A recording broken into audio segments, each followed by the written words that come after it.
Exercise number 9.3 हम इसकी problems ले रहे हैं, जिसमें सबसे पहला डाउट हमारा है क्वेश्चन नंबर 11। ध्यान दीजिए क्या कहता है क्वेश्चन नंबर 11। उसने कहा इवेल्युएट करना है summation k is equals to 1 to 11। जी हाँ, summation k is equals to 1 to 11, 1 से 11 तक, और 2 + 3 raised to की पावर k। आप में से कोई मुझे इस सिंबल का मतलब बता सकता है? ये जो लगा होता है सिग्मा कहते हो जिसे सिग्मा आप, या ऑल ऑब्जर्वेशंस। बिल्कुल ठीक, इसका मतलब है सारी ऑब्जर्वेशंस का सम। ये मतलब होता है हमारे पास सिग्मा का। बेसिकली जो मीनिंग इसका हमारे पास है वो यही है कि सम ऑफ ऑल ऑब्जर्वेशन, सारी ऑब्जर्वेशंस के सम को हम सिग्मा कहते हैं। इसका मतलब है कि k की वैल्यू 1 से 11 तक रखी जानी है। तो मैं इसके अंदर अगर k की जगह पर 1 रखता हूं तो ये आ गया 2 + 3 raised to की पावर 1। ये प्लस आया इस समीशन की वजह से हमारे पास। अगली टर्म आई 2 + 3 raised to की पावर 2।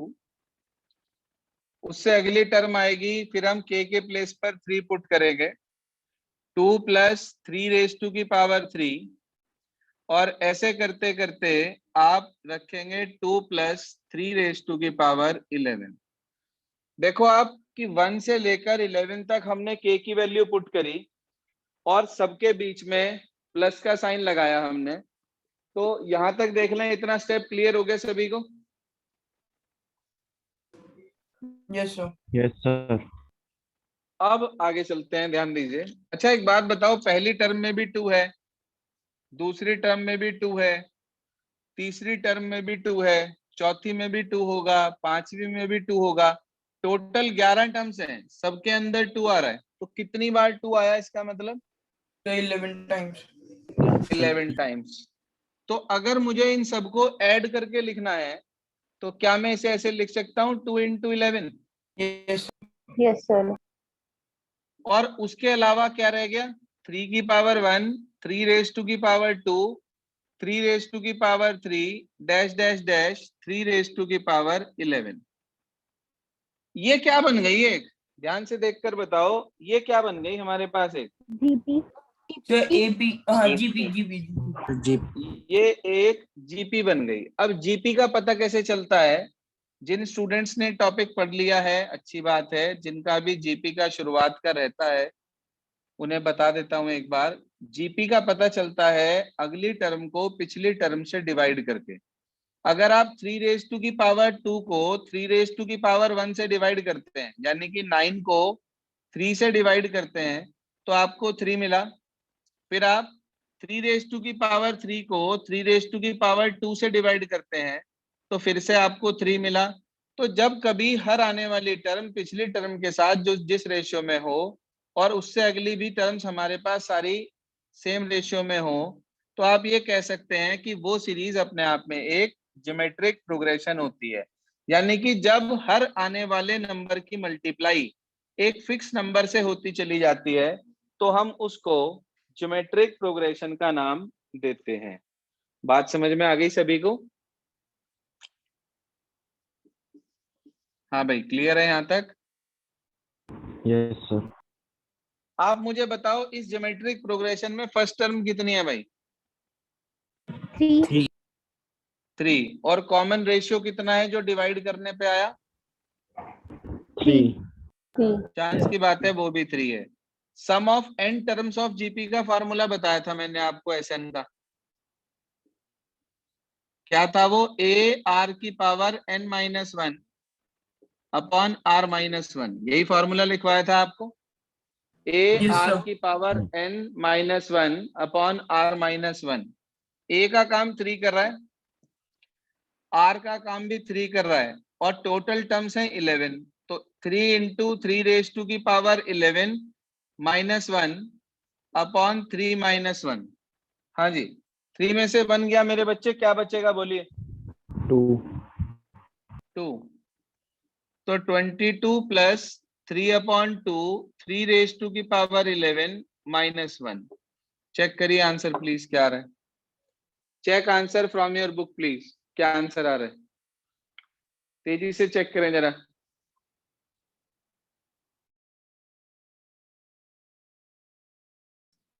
सर हम पावर सिंप्लीफाई नहीं करेंगे।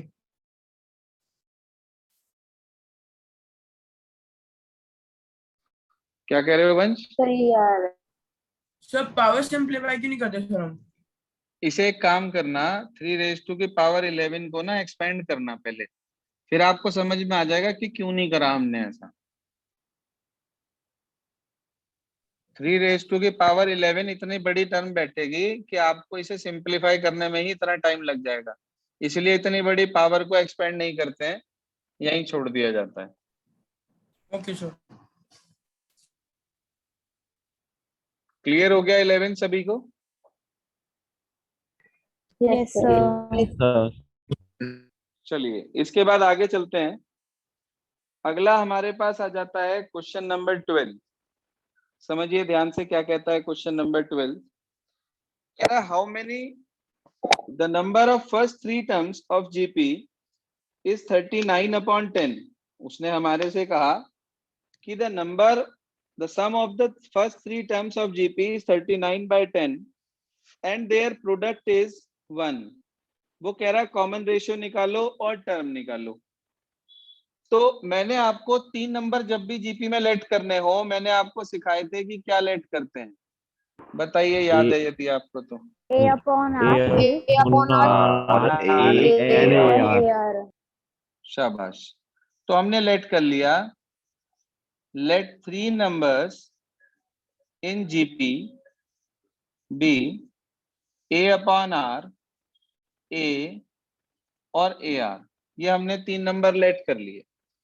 अच्छा, उसने क्वेश्चन में ये बोला कि इन तीनों का सम 39/10 है, यानी कि A अपॉन R का, A का और AR का सम 39/10 है।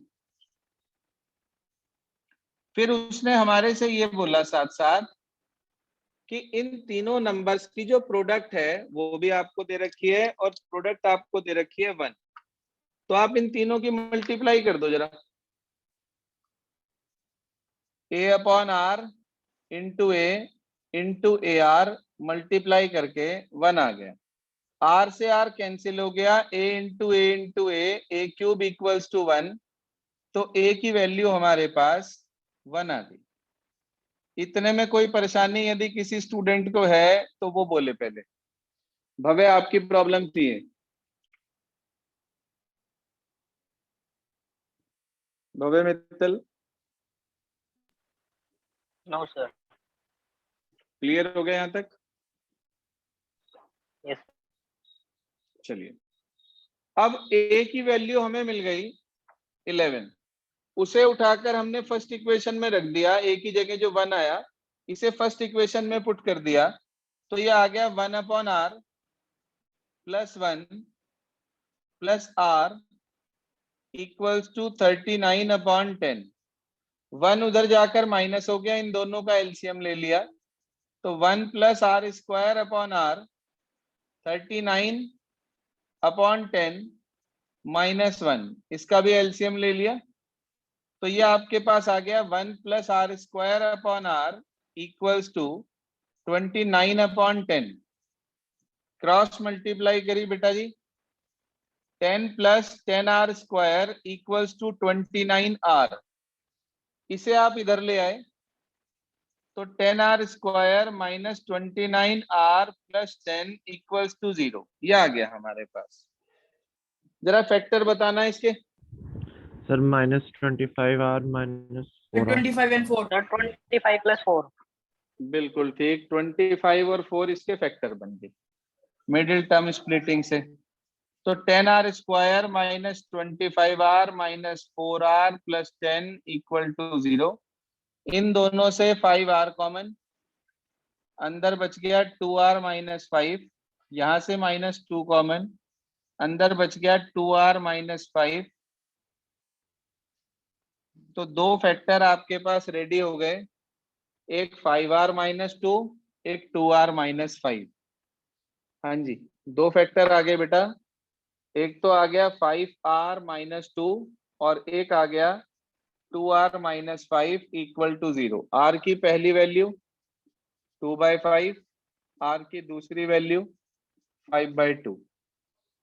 ए आप ऑलरेडी निकाल चुके हो। तो नंबर्स हमारे पास थे a अपॉन आर, ए और ए आर। इसमें जरा ए और आर की वैल्यू पुट कर दो और नंबर बताओ क्या क्या है।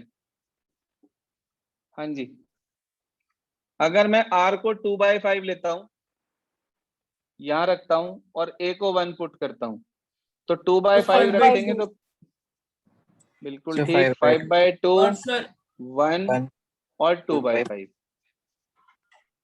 और इधर से लेता हूं अगर ये नंबर, तो 2/5, 1 और 5/2।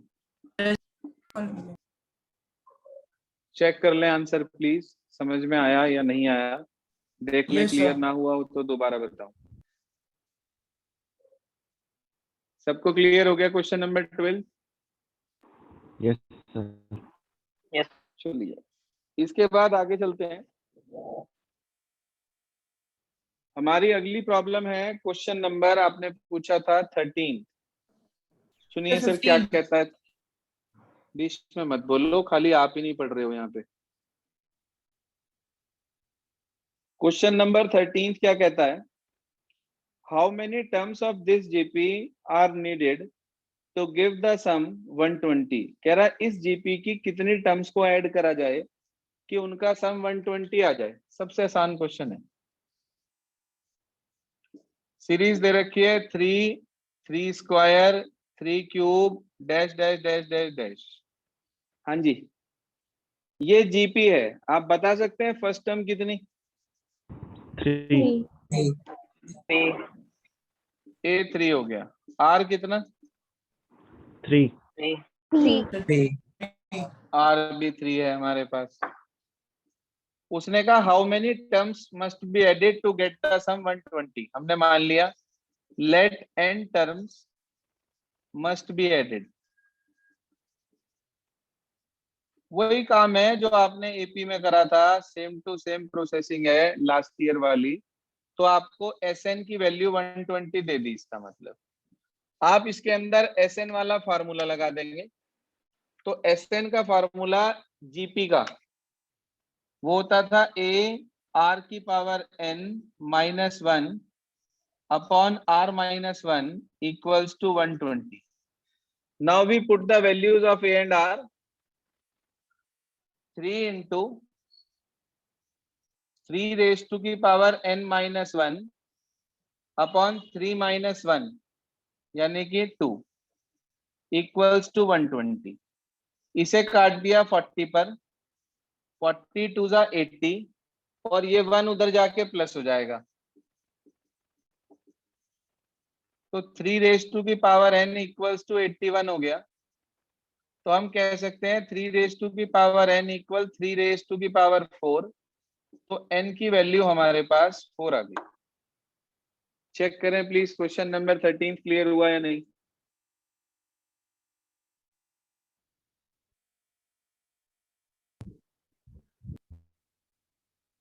हाँ जी, क्लियर हो गया। 13 किसकी प्रॉब्लम थी?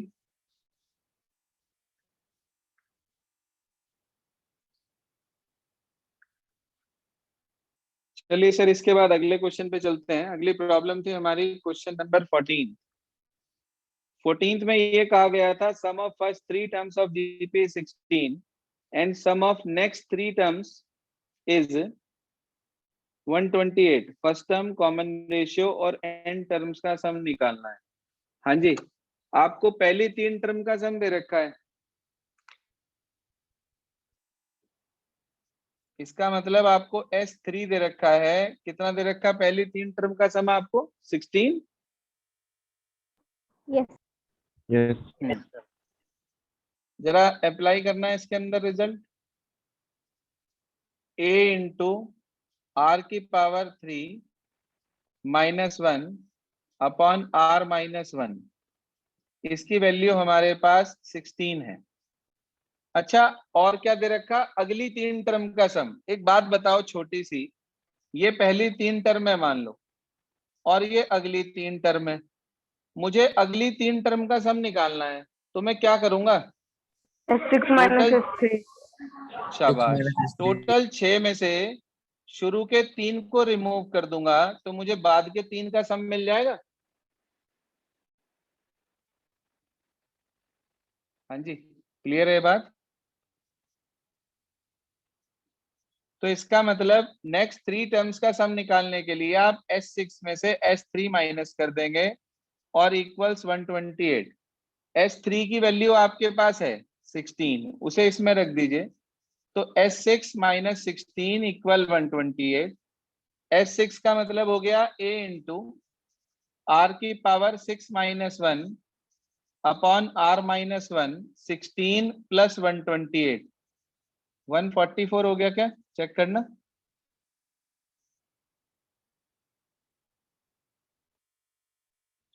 हाँ जी, क्लियर यहां तक? Yes, sir. अब इसके बाद का प्रोसेस ध्यान से समझने वाला है। एपी में तो ऐसी 2 इक्वेशन बन जाती थी, तो उन्हें आइडिया सब्ट्रैक्ट करके हमारा पर्पस सॉल्व हो जाता था। यहाँ पर आपको क्या करना है? सेकंड इक्वेशन को फर्स्ट इक्वेशन से डिवाइड करना है। इक्वेशन 2 डिवाइड बाय इक्वेशन 1, ये ऊपर ये नीचे।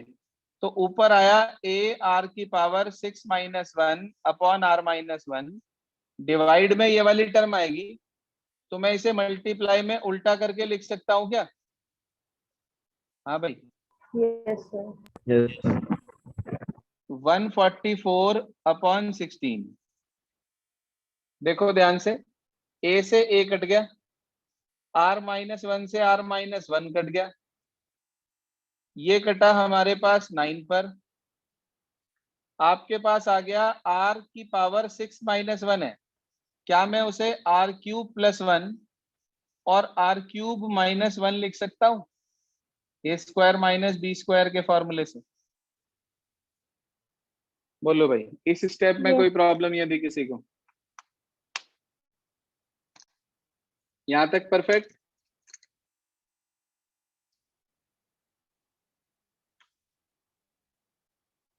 आर क्यूब माइनस 1 से आर क्यूब माइनस 1 कैंसिल, 1 उधर जाकर सब्ट्रैक्ट हो गया, तो आर क्यूब की वैल्यू 8 आ गई हमारे पास। अच्छा, आर क्यूब 8 है, तो आर की वैल्यू कितनी हो जाएगी बेटा? Sir, 2. 2। बिल्कुल ठीक, आर की वैल्यू 2 हो गई। आप ये देखो कि हमने आर तो कैलकुलेट कर लिया, अभी उसने फर्स्ट टर्म और मांगी है, कोई बात नहीं, आप इसे उठाकर पुट कर देंगे फर्स्ट इक्वेशन में ऊपर। तो a इंटू 2 का क्यूब 8 माइनस 1, ये 7 आ गया, अपॉन 2 माइनस 1, 1 आ गया, इक्वल्स टू 16। तो a की वैल्यू आपके पास 16 अपॉन 7 आ गई। उसने कहा था फर्स्ट टर्म निकालनी है, कॉमन रेशियो निकालना है और सम निकालना है n टर्म्स का। तो कोई बात नहीं, आप फार्मूला लगा दो, a इंटू आर की power n minus 1 upon R minus 1, इसमें a की वैल्यू पुट कर देंगे, r की वैल्यू पुट कर देंगे और सम आपको मिल जाएगा। बोलिए, आगे कर लेंगे या करके बताऊं पूरा? Excuse me, sir. हाँ वंश। सर मैंने मतलब सम के बिना से मैंने डायरेक्ट लेट करके टर्म्स करा था। उससे भी हो जाएगा, कोई Sir, दिक्कत नहीं है। मैंने ऐसे ही कोई सर उसमें दिक्कत नहीं है, ए आर कॉमन ले लिया था। कोई दिक्कत नहीं है, उससे भी हो जाएगा, वो कॉमन लेके डिवाइड करके फिर हो जाता है। फिर हमने यहाँ पे R6 minus 1 को ये कैसे लिखा? R3 plus 1 R3 minus 1. कैसी बात कर रहा तू तनिष्क? आर की पावर 6 को आर क्यूब का स्क्वायर माइनस 1 को 1 का स्क्वायर, ए स्क्वायर माइनस बी स्क्वायर, मतलब एक बार हो गया प्लस एक बार माइनस।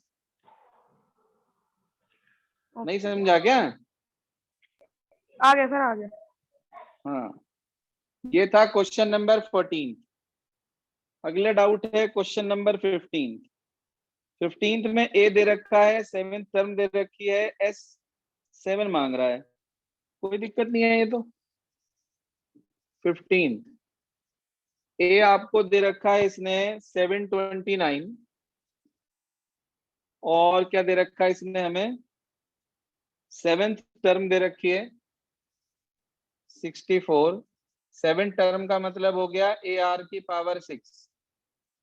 ए की वैल्यू 729 इसमें रख देंगे तो आर की पावर 6 इक्वल 64 अपॉन 729। तो आर की वैल्यू आपके पास 2/3 आ गई क्या? Yes, sir. ए आ गया, आर आ गया, S7 मांग रहा है, निकाल दो S7, कर देंगे कैलकुलेट। भाई रीज्वाइन कर लेंगे अगर मीटिंग एंड हो जाती है तो। वंश कर लेंगे पूरा इसे। इसके बाद एक 16 क्वेश्चन। सर ये नहीं समझ आया कि अच्छा डिवाइड कैसे हुआ सर ये? कौन सा डिवाइड कैसे हुआ? अच्छा ये पावर सर आप उधर ले गए थे क्या? अरे इसको नीचे ले आए ना, ए की वैल्यू को। हाँ सर ठीक है ठीक है ये 2 की पावर 6 है, ये 3 की पावर 6 है। जी सर।